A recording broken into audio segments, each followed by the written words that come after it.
This is Saturday Morning Mysteries. And we're your hosts, Alexis and Grace. Hello, and welcome back to another episode of Saturday Morning Mysteries. We're your host. I'm Grace. And I'm Alexis. We are here. We're excited that you're here. We're drinking our coffee. Yes, of various sizes. Our big cups. Yeah, your cup is way bigger than mine. Cups. So Alexis thinks of coffee. But also, my cup is cooler because it was handmade by someone really cool. That is true. Like someone AKA, like super cool. Super cool. Someone that so is cool. A brand mug, in fact. Yeah, exactly. I would call for those it. On the YouTube video Yeah, watching everyone else right is like, now. what? Who made it? You may be wondering. Oh yeah, Grace. No big deal. Toss. What if you took credit for it? What if you're like, who made it, you may ask? Me? Like in that moment. It wouldn't last long. You're right there. I can't I'm not sure what I would have done. I would have been like, oh. You would have laughed and then been like, oh, okay. Anyways. Oh, I didn't realize that. Yeah, sure. You made it, for sure. Yeah, awesome. Cool. Yeah, cool, slow tear drops down. Exactly. Excellent. Well, we are, as you all probably know, on our Halloween arc right now, where we're choosing any show we feel like, and that has anything to do with Halloween. It was released on Halloween. It mentions things like tropes of Halloween and horror movies. It blatantly is Halloween. It's whatever the heck we want. Ghosts don't have rules, so we don't have rules. So we don't either. We're just like maybe we are ghosts. You don't know. Ghosts. You don't know us. I see dead people. Anyways, it's Alexis's turn again this week. And for those who usually just joining, we usually go back and forth. But I demanded that I do a two-parter. So I'm going to do something big. And so we're to just make it easier. Alexis is doing 2 in a row, and I'll do 2 in a row. So with that, again, I haven't looked at the tracker, so I have no idea what you're going to do today. Awesome. I'm excited. Last week was such a lovely, fun, pleasant surprise. Yeah, it was. Not as much spooky as it was just an episode that came out on Halloween of one of our favorite shows. And real life scary. Yes. Yeah, because the villain was the husband who, as always, clearly mentally and physically abusing his wife and dog. So, but this week, today is more explicitly a Halloween episode. Okay. It is a show that we actually most recently covered before this Halloween arc. So we're going right back to the kick-ass Totally Spies. Here we go. Here we go. On a Halloween mission, and it's under control. Here we go. Amazing. Copyright. We copyrighted that version of the song now. That's ours. It's coming back out in 2024. But this is now ours. The creators of Totally Spies and Cartoon Network, you can't use that version. It's a fair use copyright on us. Exactly. So please email us at satmornmist or SaturdayMorningMysteries@gmail.com. Thank you. Not with a cease and desist, but with a sponsorship letter. So, yes, this episode is explicitly Halloween. And I say that because it is season 3, episode 21, entitled Halloween. It's a Christmas episode. Damn it. Yeah, hold on. Plot twist here. But Totally Spies loves a plot twist, so they do, and they're very good at them. If there are 2 things that the Totally Spies love, it's a plot twist and an explosion. We've got some of both, I think, in this episode. Yes. Get ready.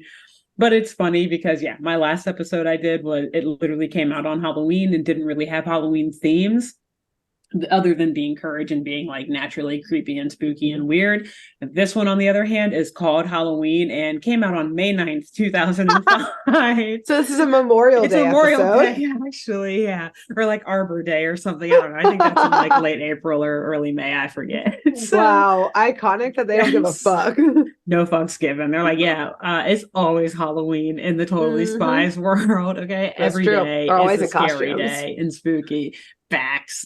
So, like I did last week, I'll do a quick recap of Totally Spies for folks who either missed our last arc, which, what are you doing? Go back and listen to it. It was actually our longest arc ever. We did 10 episodes instead of 8, I think. Yeah. Oh, wait, sorry. That just reminds me. Before I get into this episode, I meant to say it last week because I was looking at the calendar of when that episode is going to be released. But I just have to say, Grace, congratulations. You just got married. Oh! We're talking in the future here. Oh my God, last week's episode literally comes out on your wedding day. It was so good to see you last week. Good to see you last week in Oregon on the other side of the country. Yeah, we don't record super, super early and haven't seen each other since the last time I was on the East Coast. Not at all. Right. It's definitely early October right now as of us recording. I just got back from your wedding. Wow. Well, thanks for coming. It was a great time. We had a blast. Sure. And I bet that we'll probably actually, after we record again after your wedding in real time, we'll probably actually do the recap, because right now all I know is like what you're planning for it. And obviously I sense like that magic tree. I see the future and what all is going to happen. Could there be a plot twist? Could there be explosions? I don't know yet. Maybe. We'll see. Have to wait and see. Justin is quite a pyro, isn't he? Let's see what happens. We'll see. So anyway, oh my God, well, wanted to say for that the pre/post congratulations. I was like, oh yeah, that episode literally comes out on Grace's wedding day. Watch me interrupt your wedding and be like, excuse me, everyone. Have you all watched today's episode? Oh no, I've talked to the DJ and it's only gonna play us the whole time. On repeat? No, we'll go through multiple episodes. Okay, yeah, only us. So I was going to say, imagine playing just that episode until like over and over you hear me talking about like a massive enlarged head. Boils. While people are like and an abusive husband. Drinking their cocktails. A black and white video of some man about to strangle some old lady. You know what, too? During that whole thing, Stephanie, aka your mom, would be sitting there because obviously she'd hear your voice just like shaking her head at you. She'd be so mad at you. God damn it, Alexis. You said you'd be normal today. You could see her angry face at you. Your mom would also be shaking her head at you because she's like, I told you not to do this, Grace. Our moms would just be sitting by each other staring at us like. We actually, after we play this episode, then we're like, that was the warm-up. Now we're going to do a live episode, everyone. Sit down.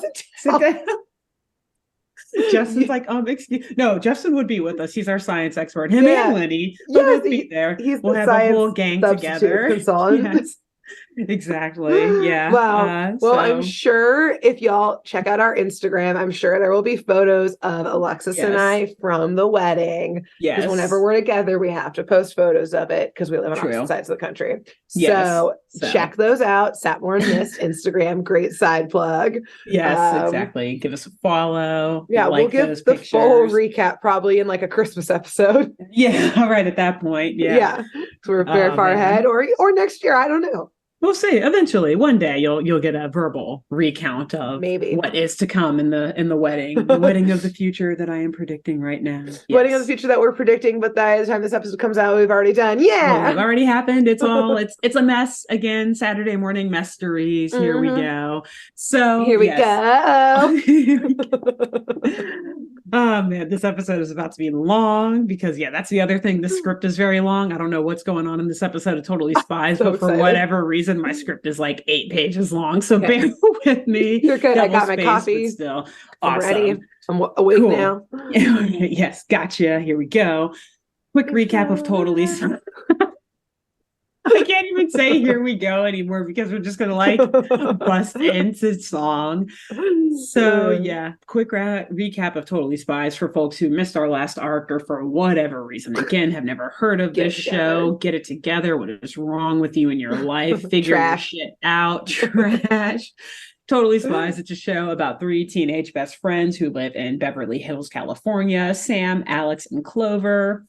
During the daytime, while they're worried about the stresses of school and boys and shopping, they also at night / during the daytime when they should be in school are undercover spies for the World Organization of Human Protection, aka WOOP, which is run by their handler and like boss, Jerry, this old British bald guy who assigns them their missions. And they're always traveling around the globe, stopping literally the most violent and evil villains we've probably ever covered on this show besides Eustace from Courage the Cowardly Dog.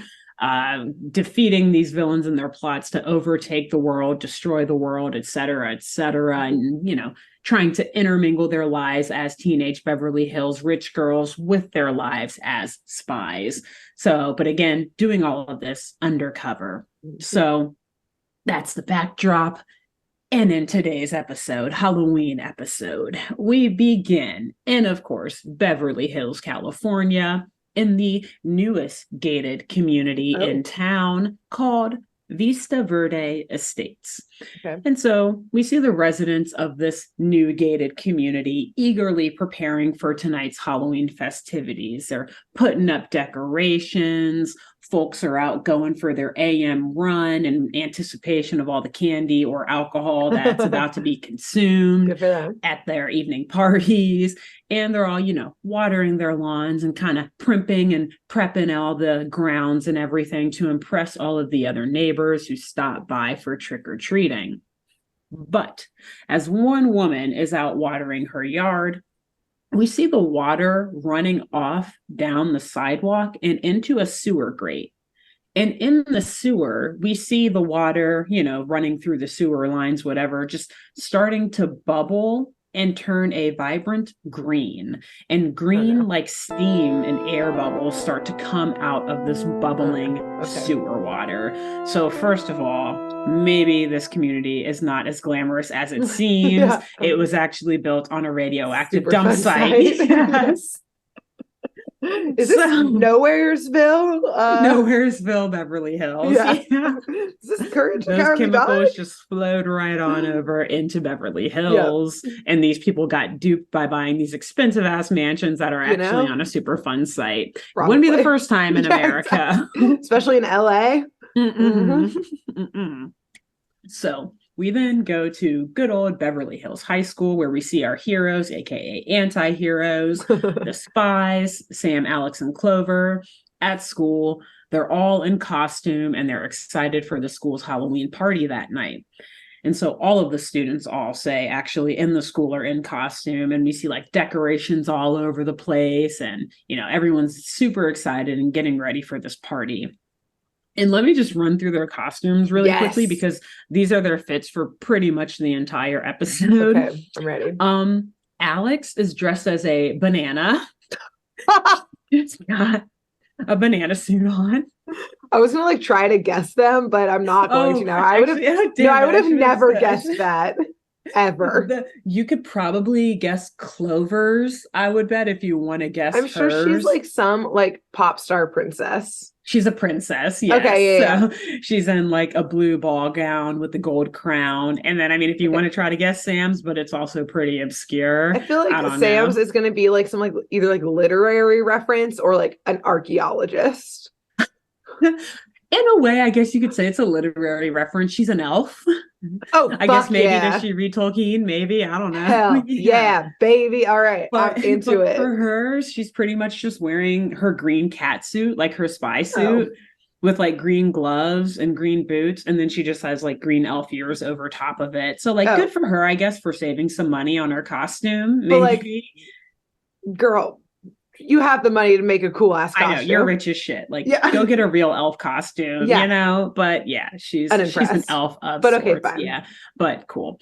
So the girls, they're talking about this Halloween party, how excited they are for it, and how excited they are, specifically Alex, to go trick-or-treating afterwards.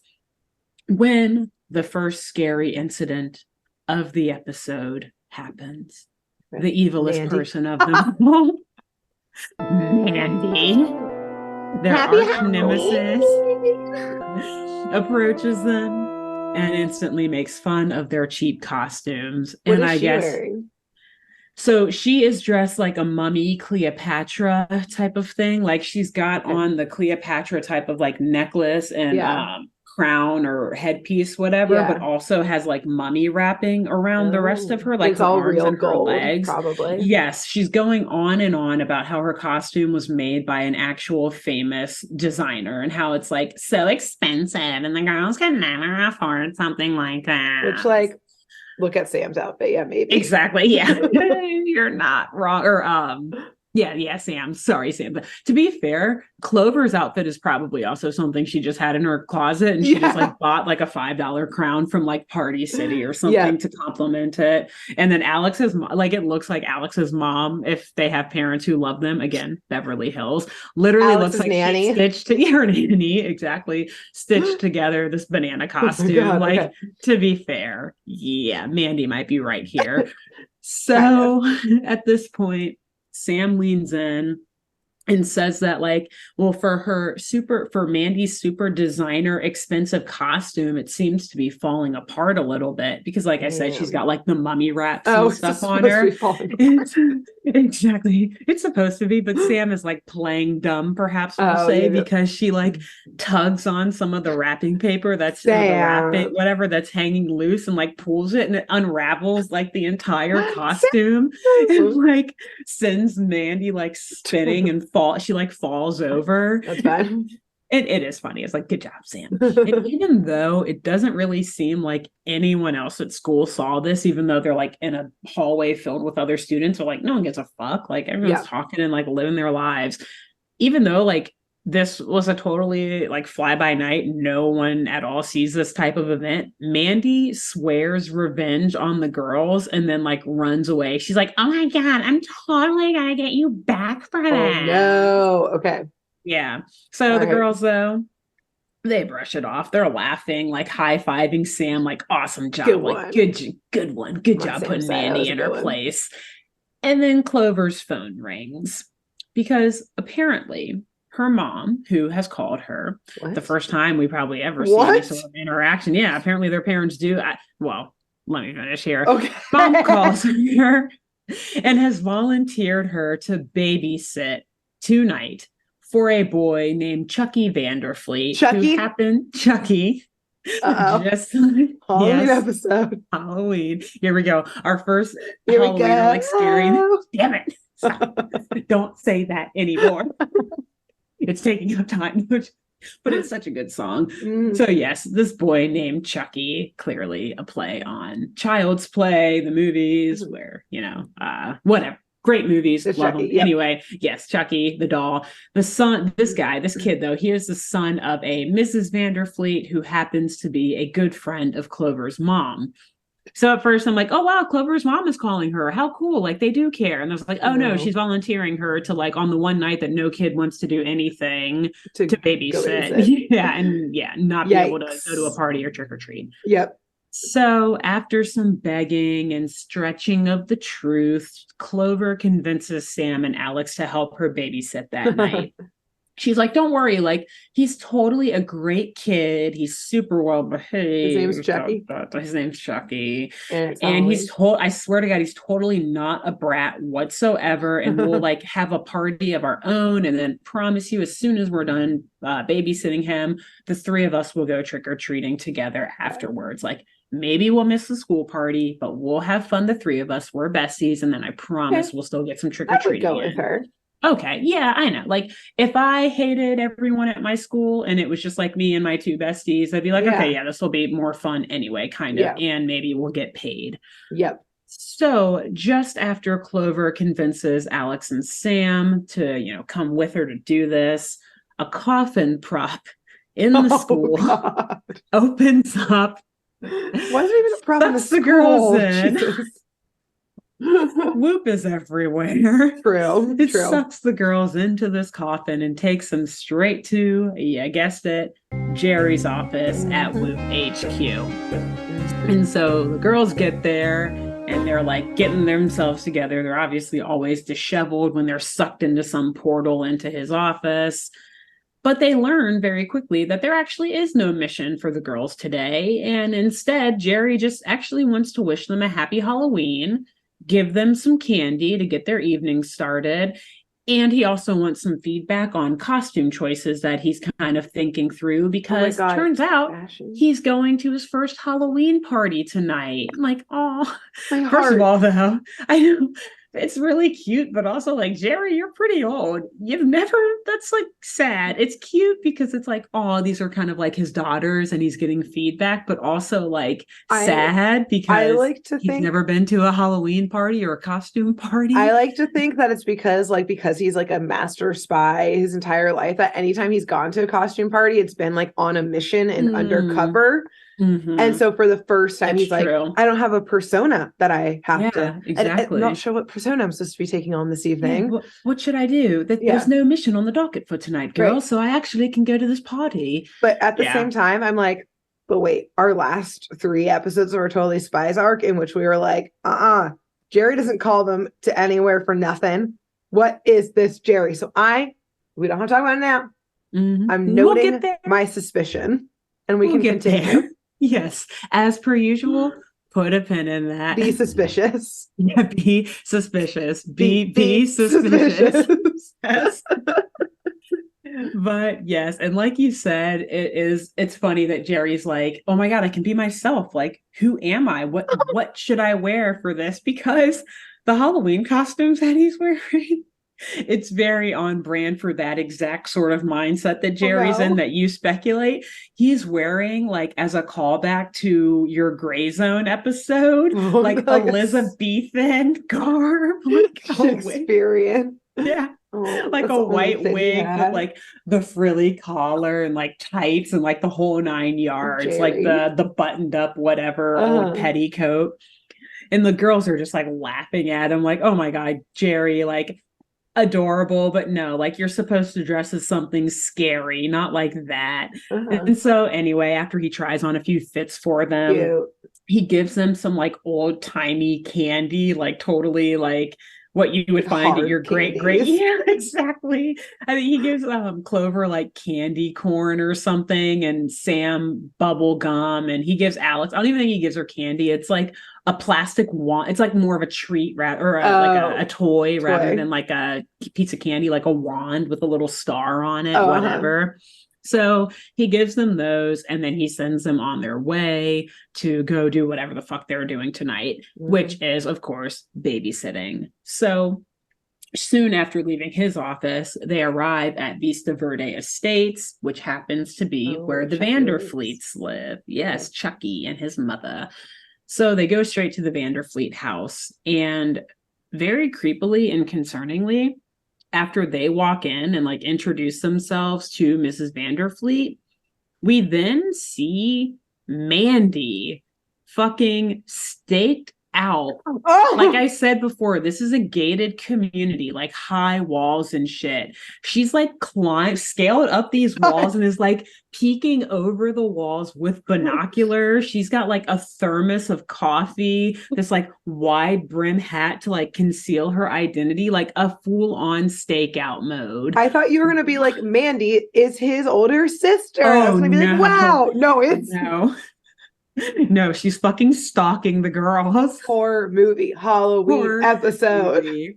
And she's like watching them from the wall of this gated community because apparently she overheard them at school saying that they would be babysitting someone at Vista Verde Estates. And so she just immediately runs to Vista Verde Estates, waits for them to get there, and then is like, creeping on them to see which house they're going into. Oh my God. Yeah. Okay. Like, girl, get help.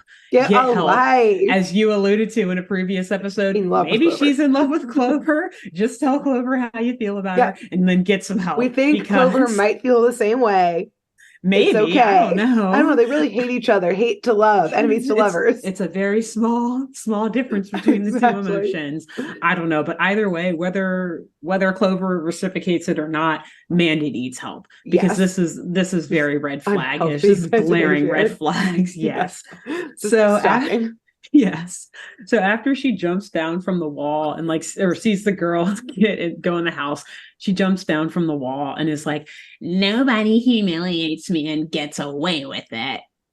And then even more concerningly, she pulls this black book out of her trench coat.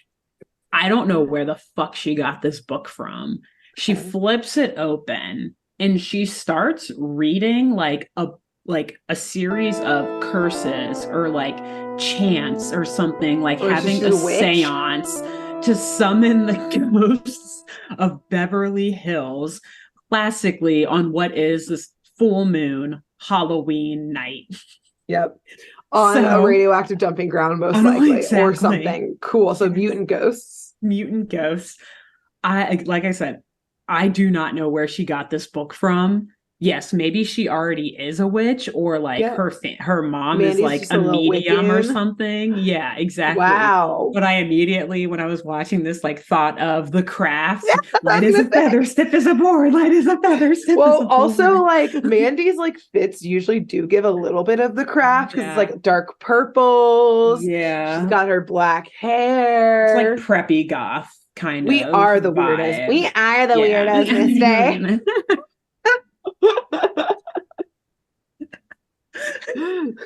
Classic voice is terrible. People actually like aren't under a spell. They're just like driven crazy by the sound of her voice. Yeah, exactly. So yes, I couldn't pass up the time, or the opportunity, I should say, during our Halloween arc here. We love to interweave like common themes and tropes that these shows bring up. We talked about witches and vampires and zombies and stuff in past arcs for Halloween and in recent episodes. So today I'm going to do just a very brief spiel on seances. We're going to talk about that kind of shit. Very, very brief here because, like I said, this episode is already long and this spiel is not really included in my script. I'm going to like go back and forth between Wikipedia and some other pages I have put up. Fuck yeah. So, I'm stoked. Okay. Essentially, seances, it's an attempt to communicate with spirits. It comes from, and this is all from Wikipedia, obviously, comes from the French word for session, or from like Old French seor, which means to sit. And really, it's, pretty much just when a group of people come together to, gather together to receive messages from ghosts or to listen to a spirit medium discourse with or relay messages from those spirits. So really, there are like several varieties of seances that exist. You've got like religious seances, you've got stage mediumship seances, which are kind of like big spectacles and events, almost like magic shows. You've got leader assisted seances where one particular person is guiding a group of a few people through the entire process. You've got your informal social seance, which is like Grace, what perhaps we have experience with using like a Ouija board.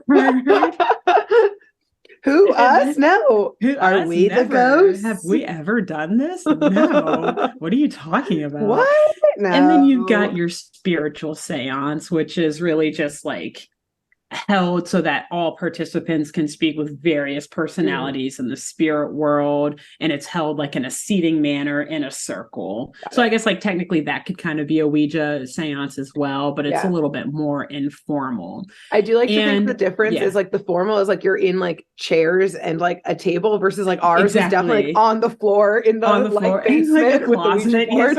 Yeah. And also I'll get to like, apparently there's a particular set of procedures and stuff and like rules that you're supposed to go through. It's not just like get a Ouija board and like do the thing, like, and that's definitely, we did not follow those procedures. So it's very possible that we've got demons following us to this day. So I'll get to that in just a second. But kind of as a fun fact, like, so seances go back like way early on to the early, like mid to early 1700s. But one of the best known seances, at least in American history, but perhaps in world history, was conducted at the time when Mary Todd Lincoln, the wife of Abraham Lincoln, who was grieving the loss of her son, organized spiritual seances in the White House, which were attended by Abraham Lincoln and other prominent members of society. And they haven't left the White House ever. And this is why America is the way it is. Holy shit. Yeah, Mary I Todd. never knew that. You go, Mary Todd. Cool. The demon haunted him straight to the theater, and he unfortunately succumbed. Yep. But yeah, so anyway, I thought that was kind of interesting. And then as the last thing that I'll read here, it's called a seance procedure. It's linked to in the Wikipedia page, and I want to say it's from like the Greek Orthodox Church or something. It's definitely, it's a religious organization, like their procedures to how to go about having a seance. And so I want to just read through a few of the steps here, and then we're going to kind of like comedically joke about how we fucked it up when we tried to use the Ouija board. Should we try and mark down everything we did? Because there'll be nothing. And also, yes, doing that to see how Mandy is about to fuck this up and how it's going to come back to bite her in the end. So warning for us. For warning, exactly. But also not advising people do this, blah, blah, blah, whatever legal disclaimers so that the algorithm doesn't ban us, blah, blah, blah. Don't do this. Do it at your own risk. Yada, wink, yada, wink, yada. Nudge, Wink. nudge. Anyway, so according to this like article that is, again, linked on Wikipedia, procedures for seances. To contact a spirit, certain conditions are helpful. Spirits are most visible at night. And so in the occult lore, you want the moon to be out because the moon is a giant luminescent corpse in the sky, and it exerts a powerful influence of death on the earth. Okay. Now, again, we're going to do kind of like a checklist with what we did and what Mandy's got going on here. Ours was not at nighttime. Wait, was it? It was just, no, it was in the closet. Evening, but it wasn't like dark out, I remember. Yeah, it was like dinner time. It was like dinner time. It was like maybe 7 o'clock, but like during the summer, so like light out. Okay. Yeah. On the clock, it was night. Yes, but the moon was not out, at least in Cincinnati, Ohio. It was out somewhere, though. The moon is always somewhere. It's never not out. Yeah. Was it a full moon? Probably not. Probably not. In Mandy's case here, yes, she's got a full moon. It's nighttime in Beverly Hills. Okay. Ours was evening. It was evening. Evening and night are a very confusing time for the spirits. It's a gray area. You know? Next up, I'm going to defend us. You can tear us apart. Defend us. Yeah, that's how we're going to do it. Please do. The next up, the presence of moving water, such as a stream or falling rain, especially with lightning, is helpful. So in Mandy's sense, we've got the running water from the sewer underneath. Okay. You know, it was clearly something was going on with the water running underneath Vista Verde Estates earlier this day. So we'll just say, and she's outside of the Vanderfleet house, who I should add, Mrs. Vanderfleet is the one who was watering her lawn and whose water was going into the sewer. So she's clearly right by a sewer grate. Okay, yeah, Mandy's close then. Us. There was maybe a glass of water nearby. I would say our parents were filling up a glass of water to call us for dinner. So check. Sure. So there's that. The faucet was running. Water was running. Yeah. Done. Cool. Someone was drawing a bath upstairs. Probably. Someone's taking a shower. Yeah. Maybe. Mm-hmm. Okay. We've got the next step here. Strong emotions, especially anger and terror, draw the spirits. So this is also helpful for conducting a seance. In Mandy's case, she's got a lot of anger right now. She's pissed off at this girl's fucking mad. That's wild that you want anger in a seance. Yeah, I'm gonna disagree with this one. Yeah. Well, you know, this is a long article, so I'm not going to do the whole thing, but it does say that like different emotions can maybe draw different types of spirits. I don't want to be angry. In one way or another, having strong emotions is what can draw them out. So maybe it's sadness. If it's someone that, I mean, yeah, sure. Like, yeah, we were angry with the world. Teenagers. We were 18. All we are is emotions. We have nothing but constant high emotions at every second. Done. Every day. And I mean, maybe we were a little scared trying to do this for the first time. So like, sure, there was a little terror in there. Sure.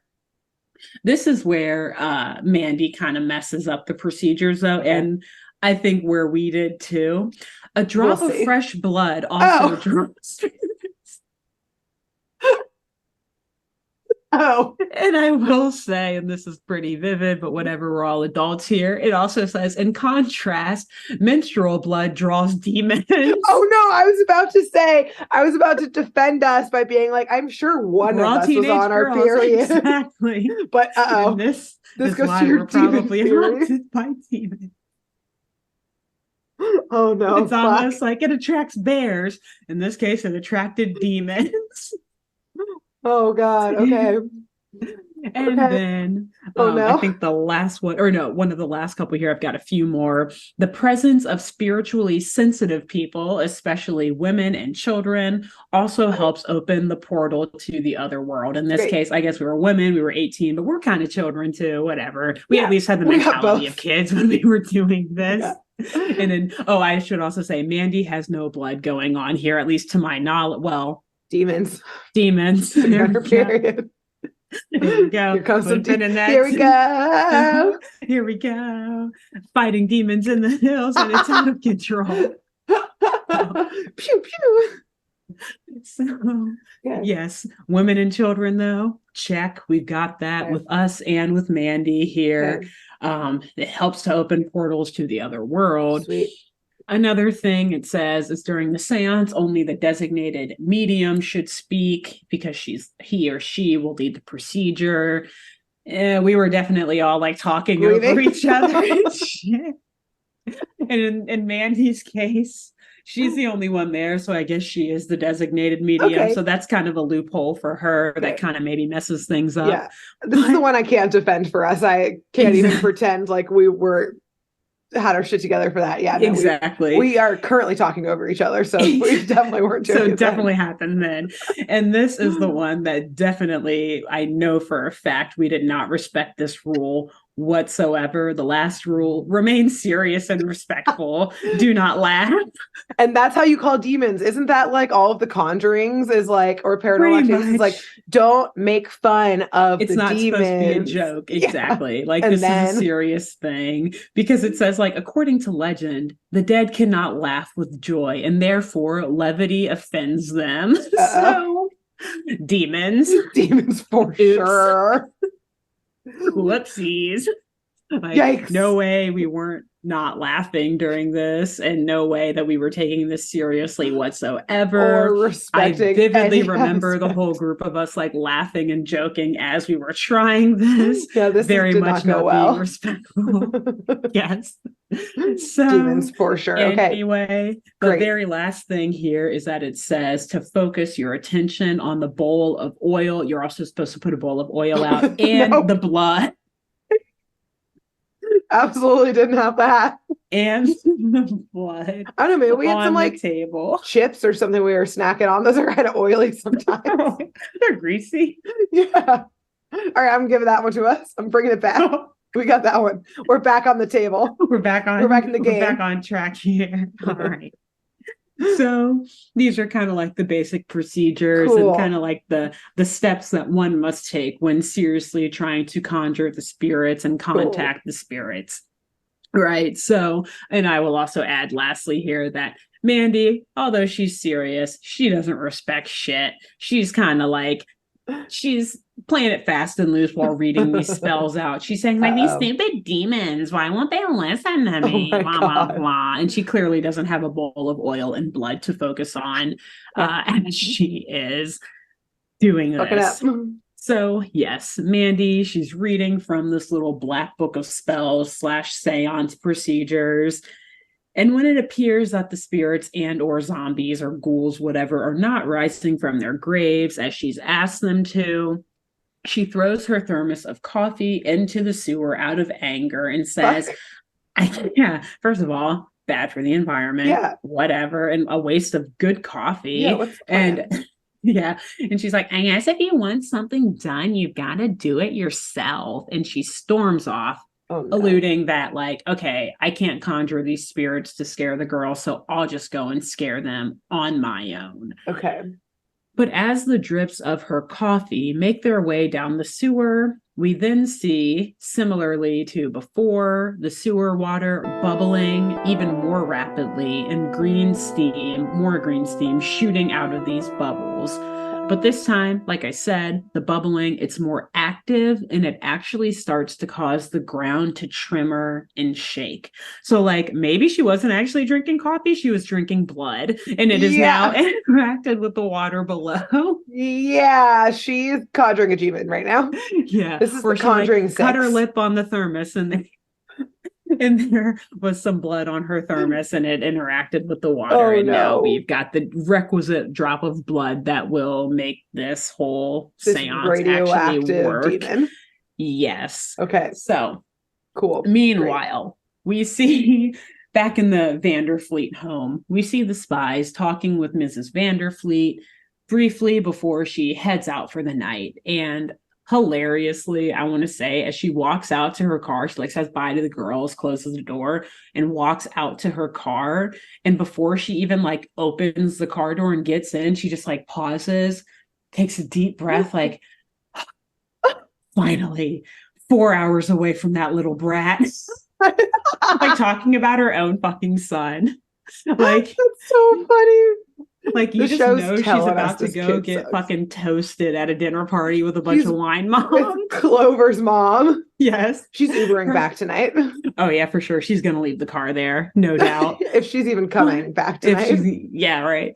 But before she can get into the car, the ground, because it is shaking and trembling from Mandy's antics, it starts to shake right beneath her, right beneath Mrs. Vanderfleet. And it actually breaks apart. And you see these cracks and stuff appear and a massive hole appears. Oh, shit. And she falls in. Yeah. Or she didn't fall in. Sorry. But you do see holes appearing. And through the cracks that come out of the ground, bright green light shines through, aka like this bright green underworld or whatever, and then everything falls apart and she falls in the Beverly Hills sewer system, aka this underworld. Oh shit. Yes. Okay.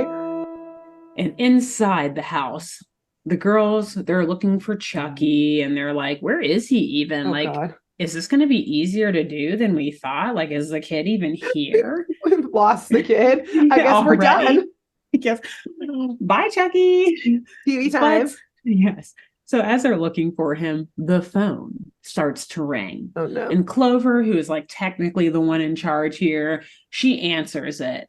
But she only hears static on the other side. And which terrifying. This is now like Black Christmas slash the house. Like exactly. Dude, when a stranger calls. Yeah. Absolutely fucking not that movie. I've only heard the recap of it and you could not pay me enough to see that movie. I am so scared of that film. It's pretty creepy. Like again, well, so they've had a couple remakes of it, and I don't know if I've seen the remakes actually, but I know they had remakes, which probably are a bit creepier than the original because the original is like from the 70s. So like the effects make it less creepy. Yeah, but it's also one of those movies where like you don't need special effects for it to be creepy because like it's all about like someone calling and like being creepy, and because you don't really need special effects to like make it look like a woman's just been murdered, really, right. You know? Like yeah.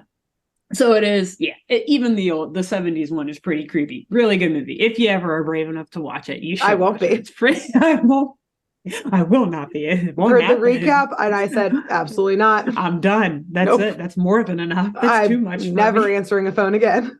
Yes. Like, honestly, when a stranger calls, in my opinion, is slightly scarier. And that came out, I want to say, maybe around the same time. But that's the one where the dude calls and says, like, have you checked on the children? Like, the babysitter is there. And it's like, have you checked on the children? So this is what it's about to be. Up.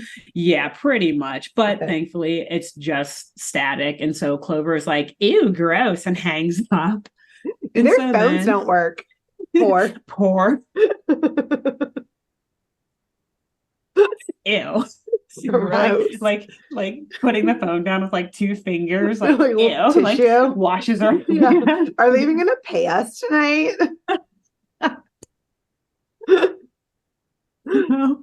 Right when she hangs up the phone, though, the girls are all scared shitless when Chucky pops out of a cabinet in the kitchen and like screams at them, and he's just laughing at how good of a prank he just pulled on them.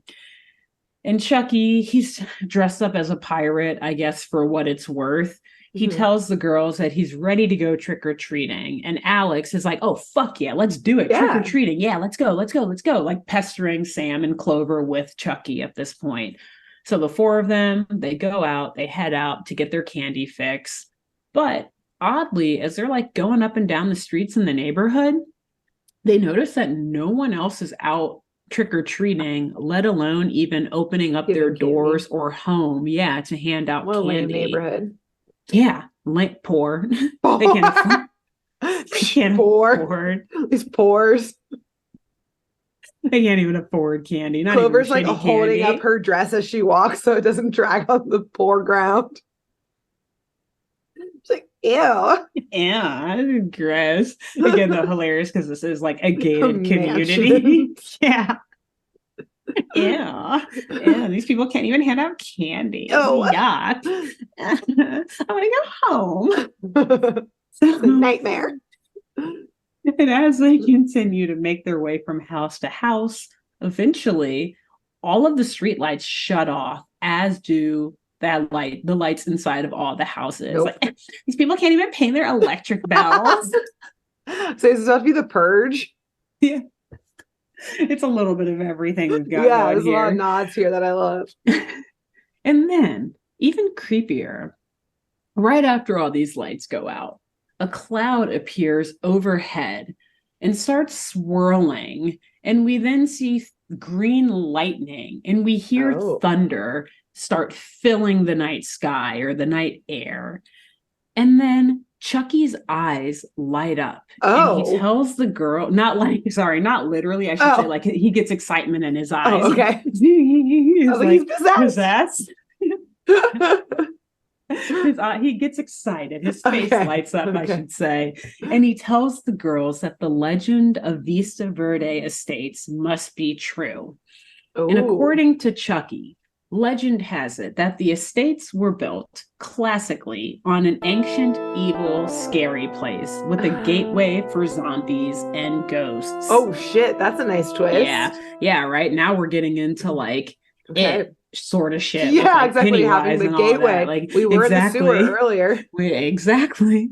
Okay. The girls, though, they hear him, they brush it off as like a stupid urban legend, some myth. And they're like, come on, let's just go back to your house where it's safe and we can just like huddle there together.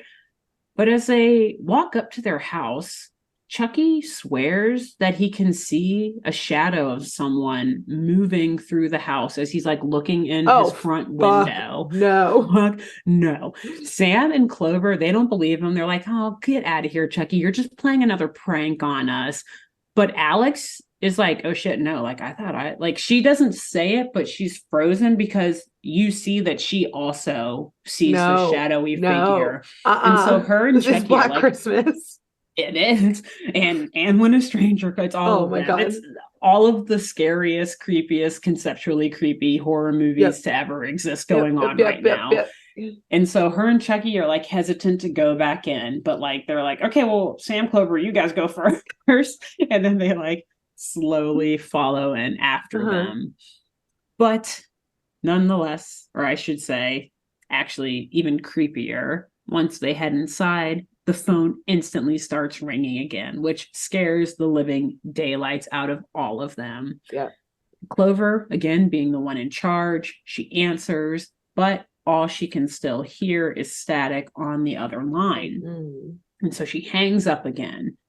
And as soon as she hangs up, they then hear footsteps upstairs. Like, doom, rhythmic, very doom. I'm gone. Doom. Fucking out of this house. So not only are they footsteps, but it sounds like something big and heavy. And Sam is like, well, maybe it's just, the house settling, And my instant reaction was like, bitch, for how expensive and new these houses look, each shit should be settling that loudly. Yeah, nothing should be that loud. Houses. No. No. And after this rhythmic footsteps that they hear upstairs, they then hear a single, much louder thud, and the footsteps end. And so, again, like the worst choice in every horror movie. They go fucking look. They go upstairs to investigate. Absolutely not. Nope. If this was me and you, we would be leaving to go home and be like, Chucky, you're coming with us. Yeah, we're gonna go find your mom. Someone was like, there looked like there was someone in the house, I'm like, we're not going back. Gone in. We're burning it down. Insurance, it'll be fine. Yeah, you got insurance, right, Chucky? Yeah. You're an evil-looking kid. They'll think you did it. Exactly. So, yes, they go upstairs for whatever reason to investigate. The girls are brave, though. They're spies. And they're like, we can probably kill or fight off whatever it is. Which I guess is kind of true. True, but again, risky. Yep. And once they get upstairs, they again hear the sounds, unfortunately, coming from Chucky's room.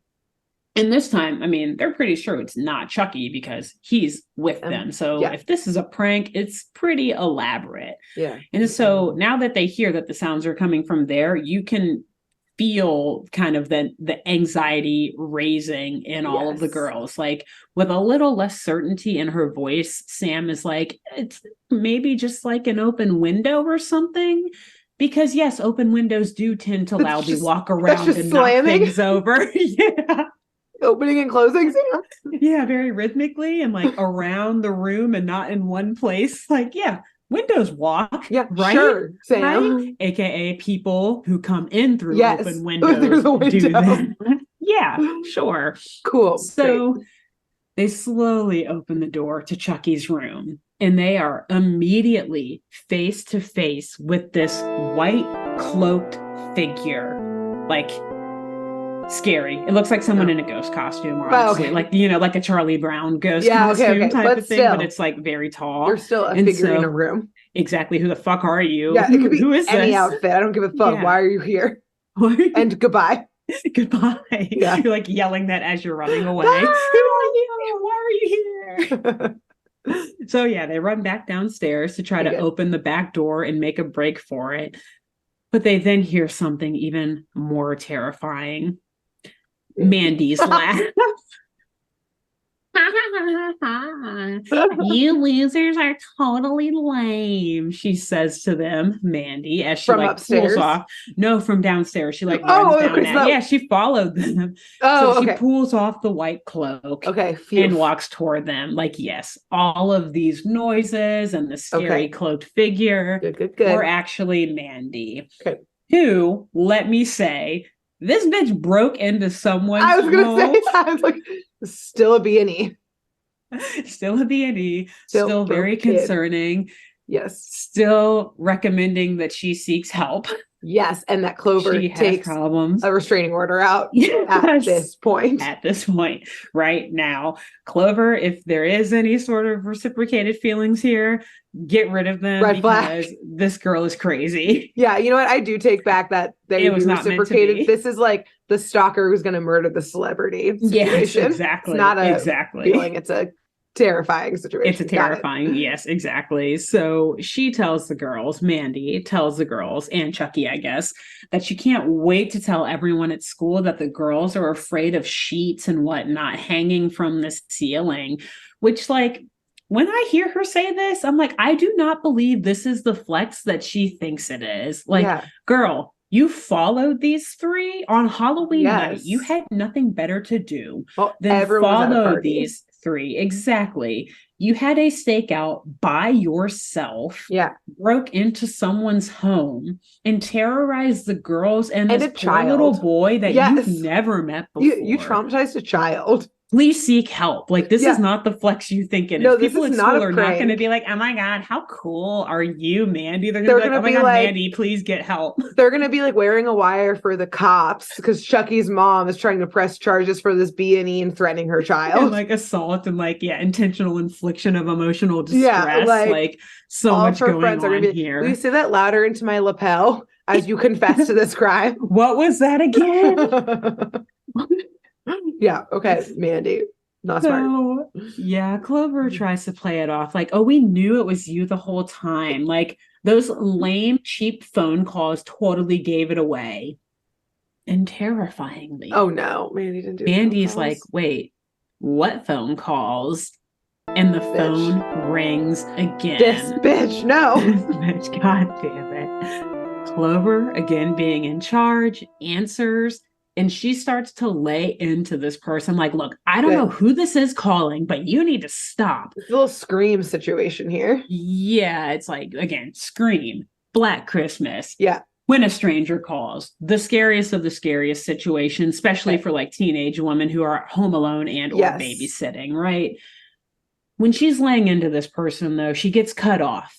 And very terrifyingly, this gruff voice, gruff responds. But tired man on the other line says, I know where you are. Nope.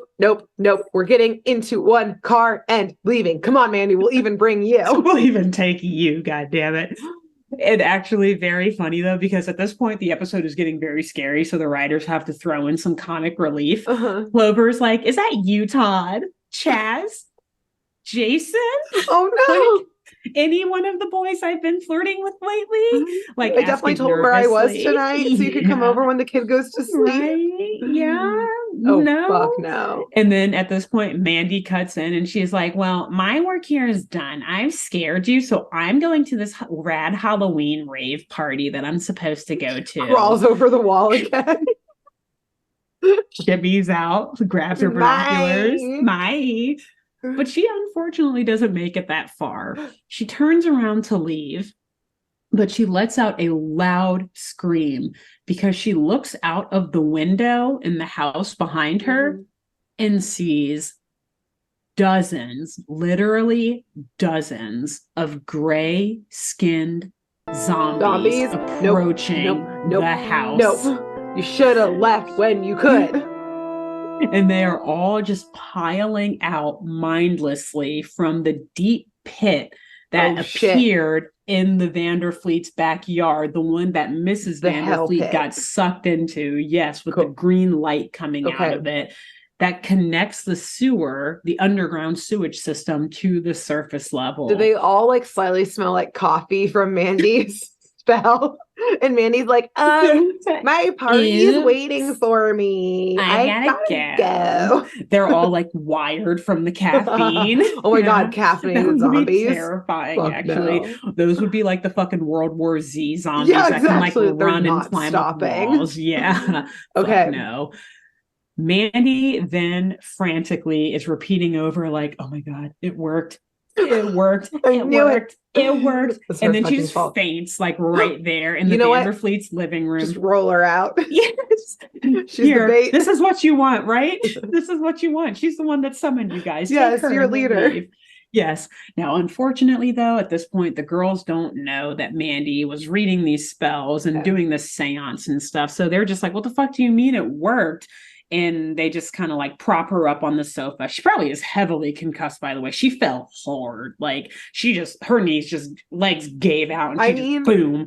I would have too, honestly. Yeah, for sure. After our Ouija experience, we like went upstairs to dinner and that was happening.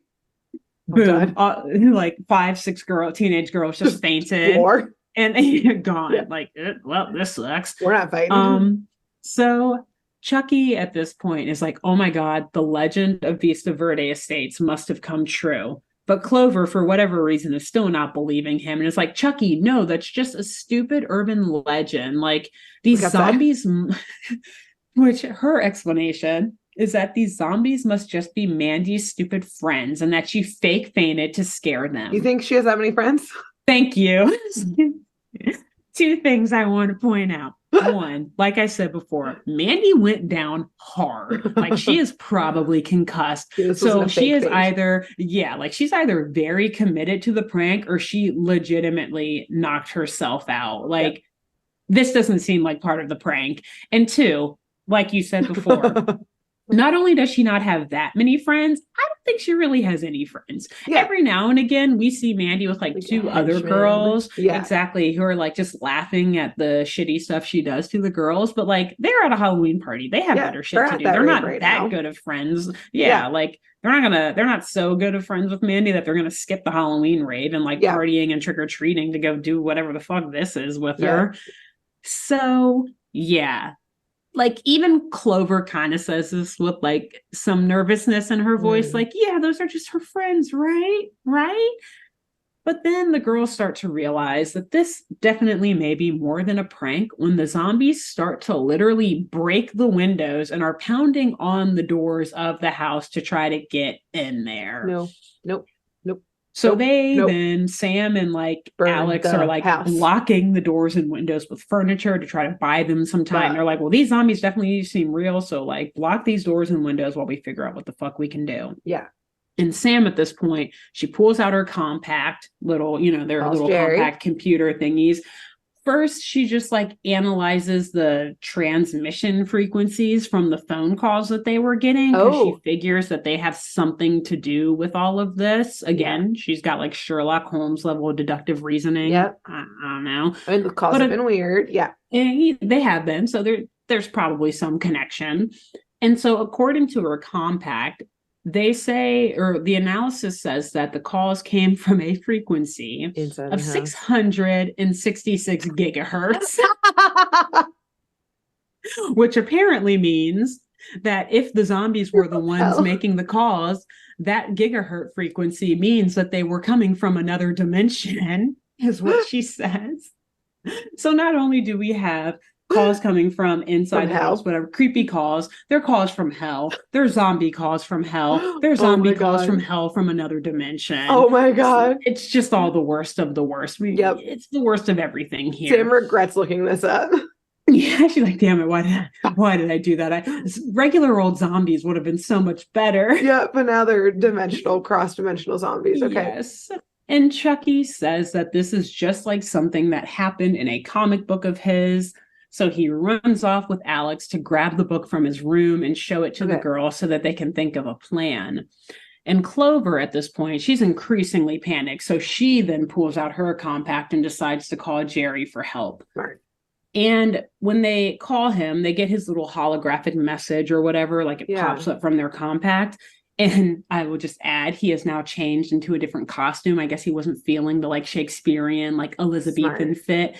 He's now in like baggy sweatpants and has on like a long gold chain and a backwards hat. Oh no. Talking all hip like, yo, Ice J in the house. What up, Clover?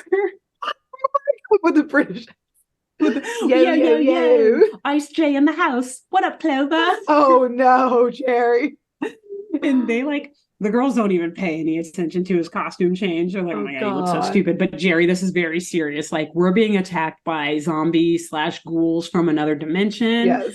Like, look, Sam like sends him the analysis of like the transmission frequency or whatever. And Jerry like gets a little serious for a second and he's like, but no, this can't be right. Like, those numbers are impossible. Your compacts must be messed up. Something must be wrong with them. The ghouls and zombies are probably just some Halloween pranksters. Like, you guys will be fine. Around. Exactly. Let him see it. Yeah, like, you see? He's like, yeah, they're just pranksters. There's just like 500 pranksters outside of your door right now. No big deal. Bye. And then he like signs off. Don't ruin my first party. Exactly. Like, you guys are stinking up my street cred. Bye. Hangs up and then like leaves them to succumb to this zombie outbreak. Okay. So the zombies, they then are able to burst through the windows and the doors. Like, they're knocking over the furniture that the girls tried to block the windows with, and they just like slowly are creeping in. So thankfully, they are like the mindless kind and not like the Dawn of the Dead or like the World War Z kinds that are literally like violently ripping shit apart and like running at you. Yeah, very slow moving and mindless. Yes, because it does give the girl some time to run away and go upstairs. And Mandy, like I said, she's still out cold. Like, so the girl's just like, Sam like runs over and grabs her off of the sofa and is like fighting off the zombies. And they run with her upstairs. The girls run with her upstairs. And like I said, Sam is a much better person than I, because I would have left Mandy. I know you two would have left Mandy as a sacrifice. Like, sorry, I'm not strong enough. My bad. Yeah, this is your thing, which again, they don't know this yet, but like, Maybe if we give them a sacrifice, they'll leave us alone. Maybe they're that'll just hungry. Take them a while. Exactly. Like it'll take them at least a few minutes to eat Mandy. So then that gives us a few more minutes to run. Yeah, yes, exactly. So, but no, Sam's a better person than us. They carry Mandy upstairs. And then we just see more and more of these zombies slowly walking out of that pit from outside and flowing right into the Vanderfleet home. And so when they go upstairs, they meet up with Alex and Chucky in his room. And Alex is freaking out. Like, what the fuck? What do we do without our gadgets? Like, Jerry didn't give us anything because it's Halloween. There was no mission plan. Like, he just gave us this stupid candy. And Clover, who I mentioned was given candy corn, she just like pulls it out of her pocket. Like, yeah, man, screw you, Jerry. Like, this is all you gave us. And she just like throws it at the zombies. Like, I don't know what to do, but hilariously and kind of unpinning what you said earlier about like Jerry's up to something here. The candy corn all explodes when it makes impact with the zombies. Fuck yeah, explosions. Explosion. I said it. This episode has it all. Mystery, explosions, plot twists, everything. All the hallmarks of a good Totally Spies episode. Yep. So at this point, the girls realize that the candy that Jerry gave them is actually like a bunch of various gadgets, which thank God they didn't eat them. By the way, they didn't know. Jerry knew Imagine Clover eating the candy. Her head just explodes. No, Jerry was like, they're not going to eat this. Yeah, they know it's bad candy. They won't do it. Which is, again, probably why he disguised the explosives as like although I fucking love candy corn personally. I am in the small minority. Yep, so I would have eaten it immediately, and then my head would have exploded on the spot in Whoop headquarters.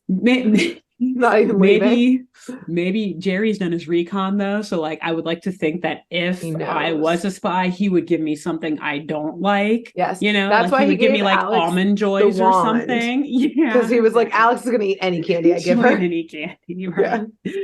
And so yes, they realize this candy is actually like high-tech gadgets.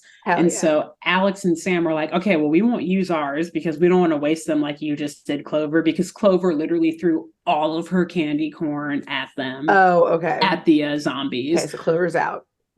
She's got nothing. She's defenseless. Okay. So they lock themselves and Mandy in Chucky's room while they're like figuring out what these gadgets do. So Sam, who I said was given bubble gum, she pops a piece in her mouth.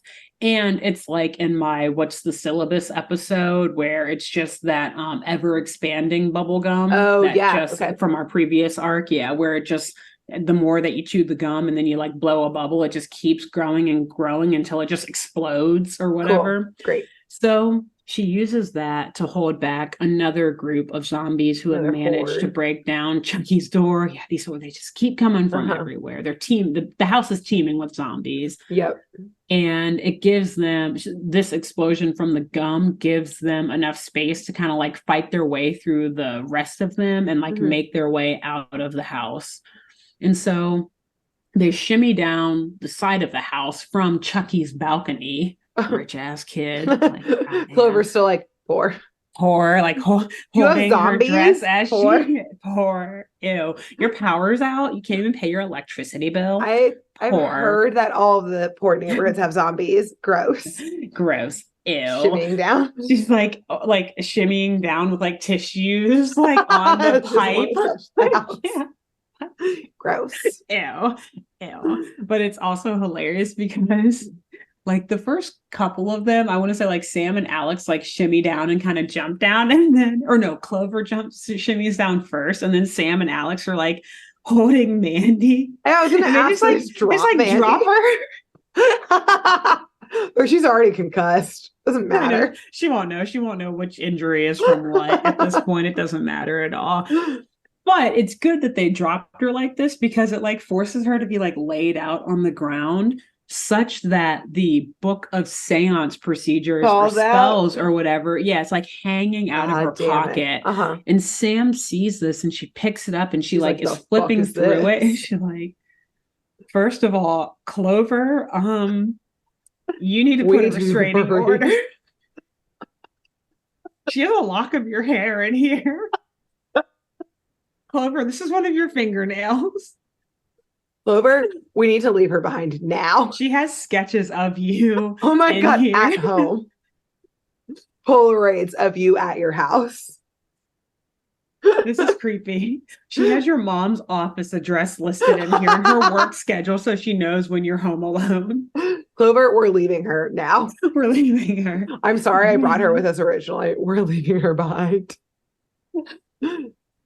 Yikes. Okay. In reality, what she really has in there, at least that what Sam is willing to tell us is exactly, is all of these like spells and, like I said, seance procedures. And she then realizes that Mandy must know something about what's causing this zombie outbreak, and connects that to Mandy saying it worked over and over before she fainted. So kind of like real quick pausing here and jumping back to our seance procedures and stuff. It looks like Mandy maybe got it right after all. Like I said, there was the moon, there was the running water, sewer water, anger. There was definitely anger and perhaps love or whatever for Clover going on. Very strong emotions. There's passion of hate and love. Again, we're going to theorize that was not actually a thermos of coffee, but it was a thermos of blood that Mandy was drinking and that she threw into there. She, I guess, was maybe taking the procedure a little bit more seriously than we thought she was. And she was respecting the dead, even though, she got mad at them, but like, exactly. she was doing it. Yeah. Okay. She was doing it because, it looks like clearly this shit worked. But again, there is a zombie outbreak going on. There's like a little outside. Demon side of it rather than just the benevolent ghost. So then messed up a little bit. Yes. So then on the other hand, it may not have been just regular old blood. It may have been menstrual blood, which, as we discussed before, doesn't just attract bears. It also attracts demons. Yep. So, looks like she maybe got it right. Unfortunately, after all. The one time she got something right. I know. It's fucking demons. It conjures demons from another world. It would be. Awesome. Thanks, Mandy. That's so Mandy. So Mandy. So anyways, back to our story. The girls realize that Mandy did, in fact, summon these spirit zombies. And then they're like, okay, this pretty much confirms what we knew about her all along. She's a fucking witch. Mandy is a witch. Go ahead. Yeah, go ahead. No, go ahead. I would say, which, calling back to the one Mandy episode that I had where like they thought that they almost died multiple times, but it was like because of Mandy, of like falling in the ice, like crashing on the snowboard, and like the gondola falling. We were like, oh my God, why would they even blame that on Mandy? That's fucking crazy. She almost murdered them. Because they're like, they have this long-standing theory. Yes, that she's a fucking witch, and she absolutely. This wasn't the villain that time. We only saw him appear when he kidnapped Mandy, thinking it was Clover.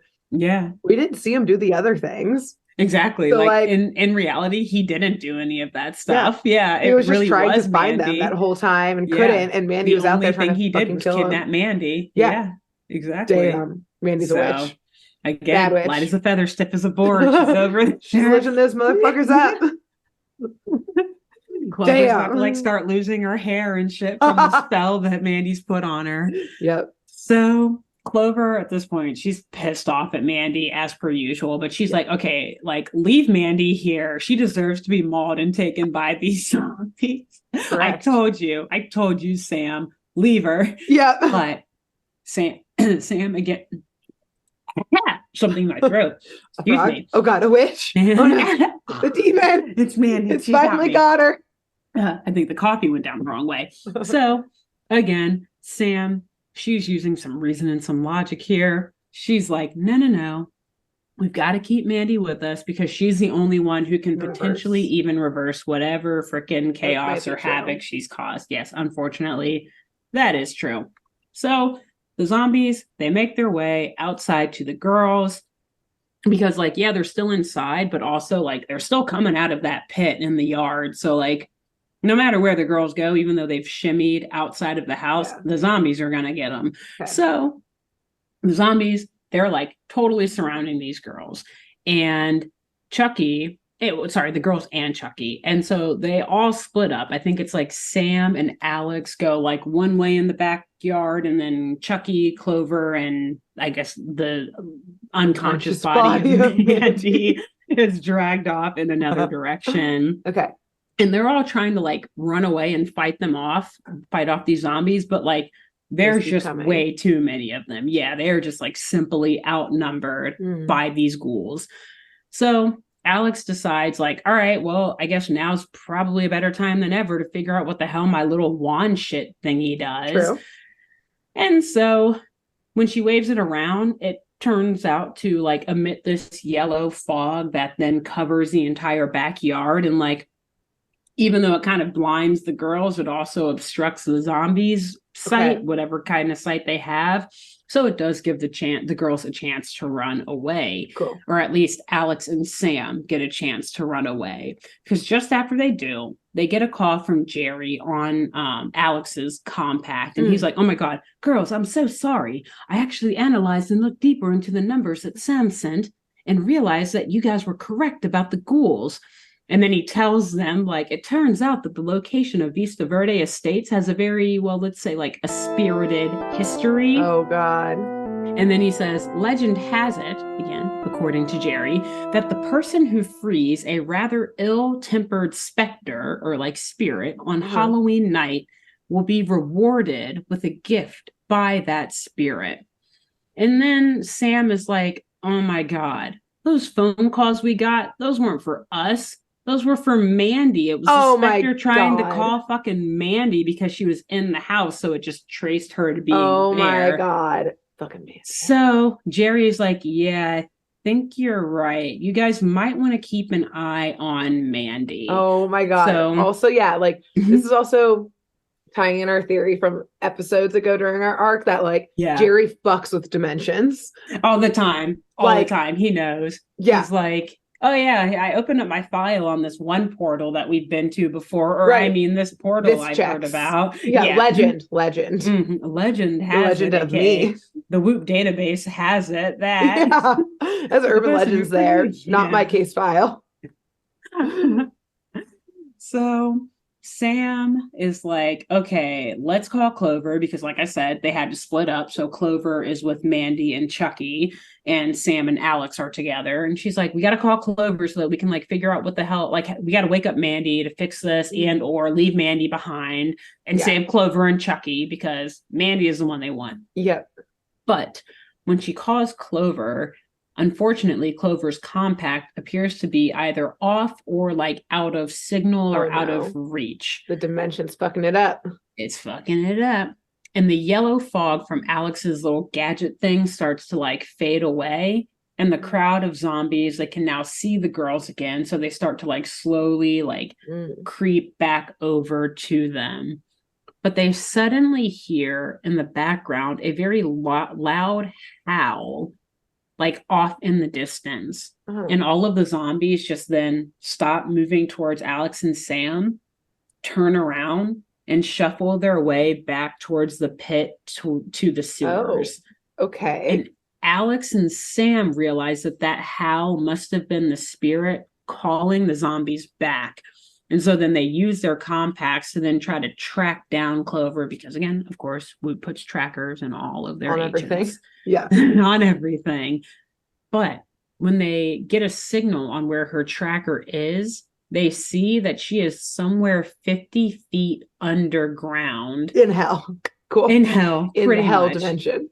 Yes. She has been taken by the zombies into the sewer, aka the underground hell dimension. Okay. And Sam is like, this is that. Sam is like, shit. Okay. Yeah. We need to hatch a plan to go down there and save her and Chucky and Mandy. But maybe that's all they wanted was Mandy. So maybe leave her. She's all right. But we definitely need to save Clover and Chucky. Yeah, for sure. So, we gotta go down there. So they paint their faces gray to kind of like blend in with the zombies. Okay. And they like act all lifeless and stuff, and they just start to slowly walk down Alex into in the banana sewer. Suit still? They're still in their costumes. Banana suit zombie. And an elf, like a bright green elf costume. Okay. Got it. And so they're walking into the sewers with the rest of the zombies doing their best to act the part and fit in. And as they get deeper into the pit, the sewer turns into this like massive cave filled with all these, stalactites and stuff.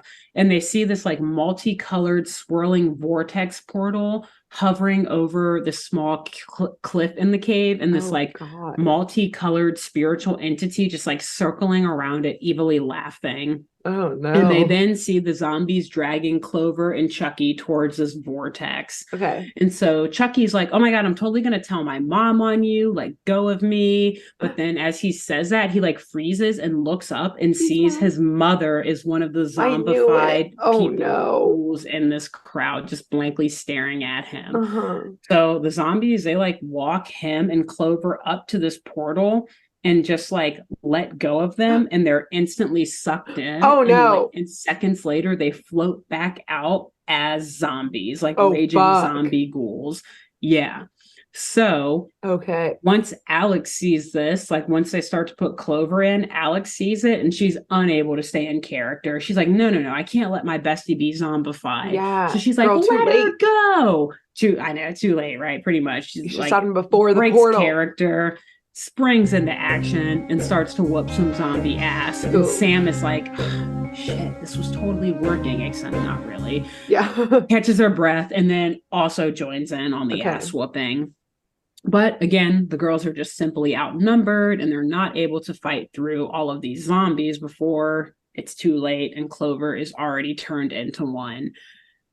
And then we see the zombies carrying Mandy towards the vortex. And fucking finally, she comes to. She wakes up. What a way to wake up. What a way. And hilariously for her, she's like, where am I? Is this the rave?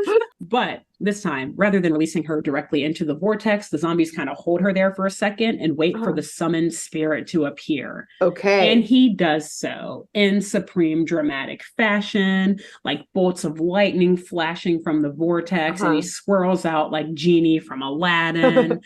But with green smoke rather than blue.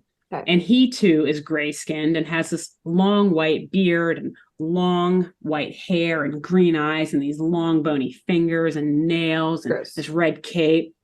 And he floats towards Mandy and tells her that she will be rewarded for releasing him from his subterranean prison. Oh, God. And then the zombies let go of Mandy and she starts to float into the vortex as this king zombie dude says that together they will rule over their army of ghouls. No, of course. Making her a queen. As per usual. I love to do that. She floats back out of the vortex, fully zombified, as Alex and Sam continue to like fight their way through the zombie mosh pit. Band name, we called it Zombie Mosh Pit. Oh my God, that's ours. Epic band name, absolutely. And so then Sam, she pops another piece of the ever expanding bubble gum into her mouth to like use it to blow away zombies so that they can get the fuck out of the cave /sewer, and they run out of there back onto the surface into the like Vista Verde Estates like security guard station to like figure out what to do. But the zombie king, whatever, like orders all of the ghouls to follow them out there and to get them. Oh no. So at this point, they're like panicking in this little security guard station, like, oh my God, what do we do? And Alex is just like, maybe this will do something. And she like turns on the spotlights around the security guard. I don't know. It's like generator powered or something. I don't know. And this actually blinds the zombies and stops them from chasing the girls. So light they sensitive. Run exactly light or like somehow electricity sensitive. So they run back to save Clover and Mandy and Chucky. And they call Jerry on their way back down. And Whoop is like, all right, well, we got agents on the way to save you. Clearly, this went south quickly. Bomb this neighborhood. Yes. Drop a nuke on it. Get Chucky and Mandy out, and then the rest are unfortunate casualties. So they're running back towards the pit, and they see where the zombies cut the power to the community through like this electric box on the street. And seeing how the zombies responded to Alex turning on the spotlights, the girls then like change into these rubber protective suits so that they can safely grab hold of all of these cables and then use them to stop the zombies. So they're like feeding these cables down into the sewer through the sewer grate. and it like sends electric shocks through the sewer water and into the cave. Okay. And the shocks reach the king zombie spirit guy. And it begins to like shock all of his ghouls, like snapping them back immediately to normal, because it was all just people who lived on the surface that got sucked in. And so they're all back to their like normal selves. And it makes like the electric shocks like make their way to the vortex of the zombie, like to the portal to the other world that, you know, the zombie guy is in front of, and it like sucks him back in, and the earth is like shaking, and everyone who's like now out of their zombie stupor, it's reclosing. So everyone like runs out to safety out of the sewer. And the energy from the vortex just like shoots up to the surface, almost like an explosion, and it gets sucked up by this like whirlpool / tornado in the sky. And then the cracks from the ground in the pit start to like seal back together, bringing an end to the king zombie. Oh my God. Everyone on the surface now is like recouping, but like their memories are totally erased. Like they have no recollection of what Jerry's happened. About to come in there and start men in blacking everyone. Just all of the massive, just like one spotlight from the helicopter on everyone. The entire community. But yeah, so Whoop agents and Jerry, they swoop in just in time to not help whatsoever. And Jerry shows off his new costume to the girls. He pretty much went back to like an Elizabethan fit. Like, he took off the wig, but he still got like the frilly collar and stuff. And meanwhile, in the end, Mandy, she's like mad that the girls made her miss her Halloween party. And Chucky is like trying to tell his mom, like, Mom, you got to believe me. Like, it was crazy. Oh, but Chucky's his mom's like, please. Oh, he's super fucked up. Now, I don't understand. I guess he remembers because there was a point where he wasn't a zombie. Where all of this was going on. Yeah, he saw it before he got zombied. Exactly. Yeah. So his mom, though, was like, please, Chucky, like zombies and whirling vortexes and whatnot, get out of here. AKA, she's pissed that she missed wine night and can't remember. She's like, I need a martini. Exactly. And that is the end. Oh my God, that's how it ends.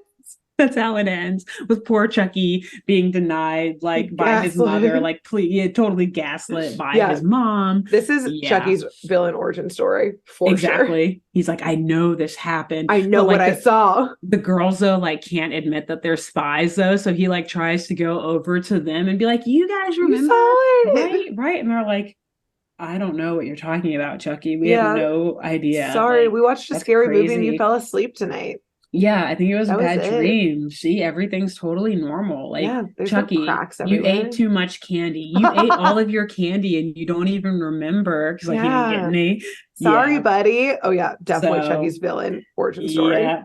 And so I guess to put a bow on it very, very quickly with like our overarching totally spies theory of Jerry always actually knowing, like he gave them that candy knowing they were secret gadgets. He was like, oh no, they're gonna run into some shit tonight. Rumor has it it's a full moon, it's Halloween. We know that this new neighborhood, I know that they're going to Vista Verde Estates, he knew that's where they were babysitting. Exactly. And I know that it was built on this like horrible, like, this place has a horrible history.